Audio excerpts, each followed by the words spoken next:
Hey guys, what's up? It's Ripe again. In today's video, a homeowner association that I'm not a part of built a massive parking garage on my farm. I ended up suing them and showed them why you should never mess with a farmer. Here is what happened. Let's dive right into the video. The first one starts like this. The farming business in Southeast Asia was not very kind to me a couple of years ago. I was on the verge of losing everything, and in order to keep myself afloat, I went up north to work for my cousin who owned a factory until things would pick back up again. I was gone for almost a year and saving every penny so that when I was ready to go back, I would be okay. So while I was gone, the HOA in the area felt like they had free reign to take over my property and do anything they wanted on it. The HOA is not really like those in the West from what I can see online at least. Ours are even more controlling and have less regulations they need to follow. I'm no expert on these things, so if you want to know more, I think there are stories of people explaining the whole situation.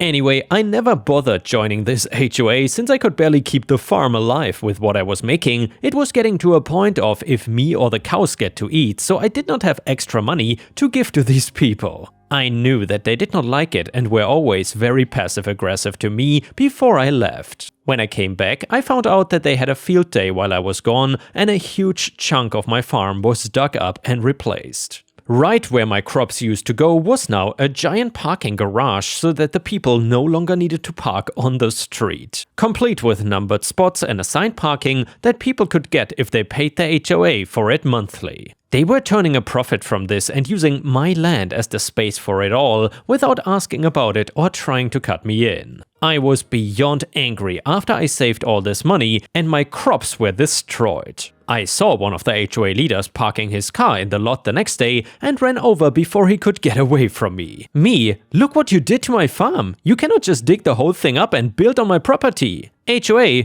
you were gone for a long time. The HOA needed to help the people with the parking situation here, so we had no choice but to build the parking garage. You had no right to do that. I still owned the land even if I was gone. Were you even planning on telling me or sending me a share of the profits? HOA, there are no profits. That's a dirty lie. I spoke to my neighbor yesterday and he told me how much he pays for the parking. HOA, all the money goes into the HOA funds. I'm going to get every car removed and every person I see arrested for trespassing and they will only have you to blame. HOA, it says in our bylaws that if the community is in dire need of something, we have the right to use any and all HOA land to fix it. You cannot do anything. It's not HOA land if I'm not in the HOA. HOA, good luck trying to prove that, you farm peasant. I was insulted on so many levels from this guy and kind of wanted to just fight him. He came from the city and didn't have any respect for people in the area that had farms and worked hard for a living.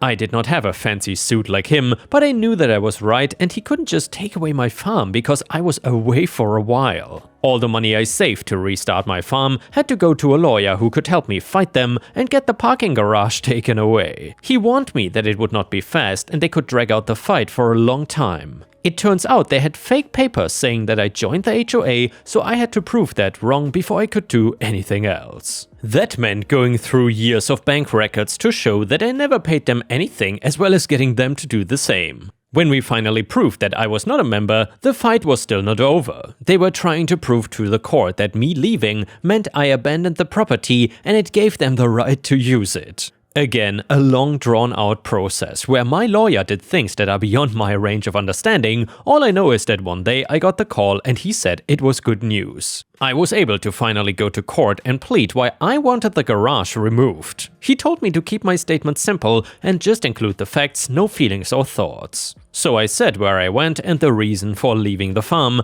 I got asked questions about maintaining the property and paying my bills. I had proof of both and showed them to the court. I got asked about profits made from the parking garage and I told them I got none. The HOA had run out of options when it came to a defense for the parking garage. It was already decided it was not their property and it had not been abandoned either. I guess this judge had been dealing with HOAs before because he seemed just annoyed with them more than anything else. He gave them a long-winded speech about how they couldn't do anything they wanted and just claimed it was for the HOA in the belief that they could get away with it. that he was going to judge in my favor and we had to come to some type of agreement regarding the parking garage. I wanted the thing gone no matter how harsh it seemed. My neighbors would lose out on a parking spot, but I needed somewhere to plant my crops. The HOA also needed to fully pay for it to be removed and new ground for my crops to be placed. The last thing he did for me was telling them that I was entitled to half of the profits they made the entire time the garage was being used. Meanwhile, also not giving in to their crap of it being not for profit. However, that was not the last straw, because it turned out with all the false paperwork they were being arrested for fraud as well. Plus my lawyer pressed charges for destroying my property. All of those main HOA board leaders were going to jail, and the ones that weren't got told to shut this terrible HOA down. It took a week for the parking garage to be destroyed, and I'll admit that the neighbors all hating me was not fun. Finally, getting to start my farm again replaced that feeling with joy though. After working in a factory setting and then not being able to do anything, I was feeling kind of depressed. Some people are just made for working outside in the sun, and I'm one of those people. I grew up on a farm too, and I don't plan to do anything else for the rest of my life. Every penny I got from the HOA went into my farm starting up again. From crops to animals, I was back on track with my life. The industry was doing better, so hopefully I will never have to leave my farm again. This guy might have had a nice suit and a city education, but he got schooled by a farmer that only learned what his father knew. My advice is that the city boys need to stay in the city and leave the farmers out in the open to run things the right way. And yeah, Ripe Stars, if you still enjoy the stories about farmers versus HOAs, then please don't forget to like the video and maybe even subscribe to my channel if you haven't already. Your support is very much appreciated. The next one is titled, You Cannot Lie. So I got into a car accident a few days ago. It was minor but mostly my fault. I was doing a K-turn out of a residential driveway on a busy street and while backing up hit a car that was speeding to get past. No airbags were deployed and both cars were completely drivable. This accident happened about 4:45. In the car was a middle-aged father and mom with a toddler in a car seat in the back next to the door that was hit. The family did not speak English. The father got out of the car and did the immediate "look at my damage" woes that come with an accident. He tells me there's a baby in the back and shows me the still sleeping child. His wife immediately gets on the phone with who I believe is the police. We pull into a parking lot to get off the busy road and wait. About 20 minutes later, I grabbed their hubcap out of the road and handed it to the gentleman, and he opened the back door again and showed me the sleeping baby. It's now about 5:40 and the couple's niece and her boyfriend show up. They immediately demand money to fix the car, and I told them that we would go through insurance. She asks several times if I really want to go that way, and I told her there was no way I had the money to fix both cars, so insurance it is. She proceeds to call the police at that point. The aunt was on the phone with her and not the police. Fine, I will wait even longer for the police to come then. Around 6:15, the toddler finally wakes up and starts crying. It's now been asleep for at least an hour and a half and most likely is hungry. At 6:30, the cops show up and ask the niece if the baby needs paramedics, and the niece, who did not show up until almost an hour after the initial collision, starts to lie to the police about how the baby has been crying since the accident and to send them. I've been in a few accidents over my years as a driver, and now I'm starting to smell what this really is. It's an insurance scam. I looked through my dash cam and was able to prove that they sped through a red light right before the driveway where I turned from. When the cop came to ask me what happened, I told him my side of the events and showed the dashcam proving the light was red in the direction they claimed to be coming from. For good measure, I told the police that the baby only started crying about 15 minutes prior to when they got there. The niece started screaming that I was lying. I then told the police officer if what she says is true, then I would like to make a claim against them for child endangerment. They claim that baby was crying for the last 2 hours from the accident and never once did they call 911 for medical assistance. They called their niece to come here instead of emergency services and only asked for them after they were offered. The car seat also is not center mounted like required by state law and should be cited. At that point, the niece is calling me every name in the book, like she just found I cheated on her from Jerry Springer. I then calmly tell the officer that my dashcam was running the entire time we were stopped and I have it on record when the child woke up.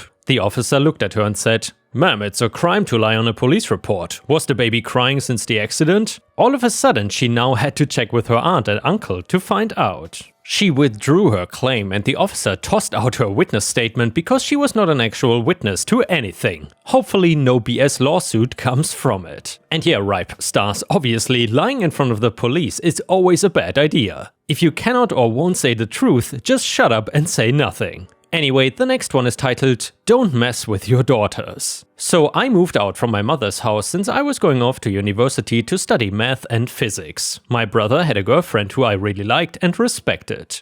I soon accepted her as part of my family. She used to spend lots of time at our place because her parents were a nightmare. They were pretty poor, which doesn't have anything to do with them being horrible parents, just for context. But they were also stingy AF. Here in Germany, you will get money for your child to buy them food, provide shelter, warmth and clothes. However, her parents did not spend her child money on anything for her. She had to sleep in a dark, cold room, buy her own clothes and got no pocket money. The only money she got was from her job being a post girl. That job only accounted to around 48 euros total in a month. Which I suppose nowadays is like $55 or something like that. And also, her bus ticket would already cost her 58 euros, so she had to ask her mom to lend her something, which she would have to pay back to her. Her parents did not want her to move out or go study, since she was way too intelligent for them to ever control, unlike her simple brothers. When she said she wanted to move together with my brother into the city, where she had gotten an apprenticeship,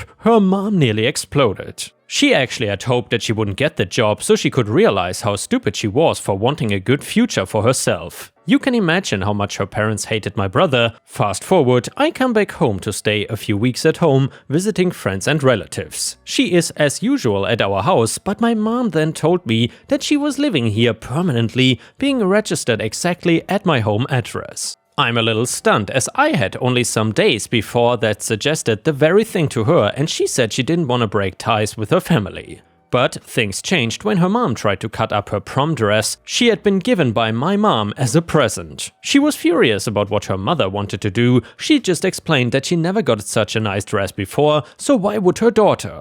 My brother's girlfriend just called my brother, my mother then drove him, and since his car is getting fixed, to her. They just packed up the most stuff they could carry, not including a lot of stuff my brother's girlfriend had gotten as a present, since she didn't pay for it, so it wasn't her. So her bike, her clothes given to her by her aunt, and some of the presents she had gotten from my brother had to be left behind, since she was threatening with the police. The last words were, "You can always come back to us, when he has beaten you black and blue. We love you." And yes, my brother can be an a-hole, but he never got violent towards anyone. Since this day she is living with us, and now here comes the juice. Since my mom is really good with law and legal stuff, we have gotten her parents to pay her the child money they are now owning her. We also requested for a money support for her, since she got no income and she is only 18, so she will get a lot of money, plus her child money, plus the apprenticeship earnings, plus a little extra from our family. Since she is not living with her family anymore, they were getting living money, which is a financial support given to you per person and square meters of your living space.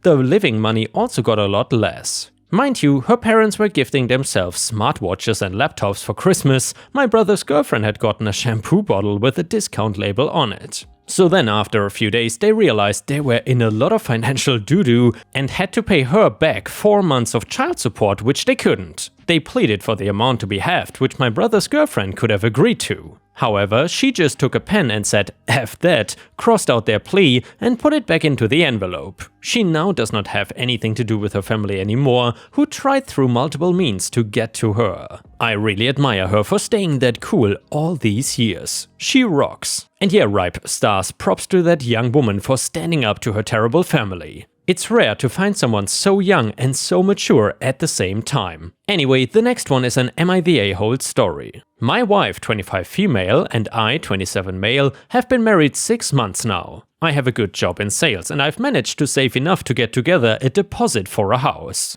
It's true that my parents have helped me out quite a bit too financially. My wife has not been employed very consistently though. She has worked as a model, but has not saved much at all. So I bought the house and the estate agent handed over the keys to me. My wife was not there at the handover. I was obviously super excited to show her the house and for us to start our lives together. We drove up to the house yesterday. I said to her while we sat in the car outside, "Is it okay if I go in alone first, just so I can have a moment alone in my first home?" I felt that it was a significant moment in my life and I wanted to experience it alone, even just for 30 seconds. My wife was upset about this and has been off with me ever since. We have moved some of our stuff in, but she is clearly pissed. I think she's being selfish. My brother says I'm being ridiculous. Edit, thanks for the comments guys, I was not expecting that much of a response. I do see that all the replies are leaning towards me being the a-hole. I have decided to apologize to my wife properly. I think I was quite caught up in the emotional intensity of the milestone.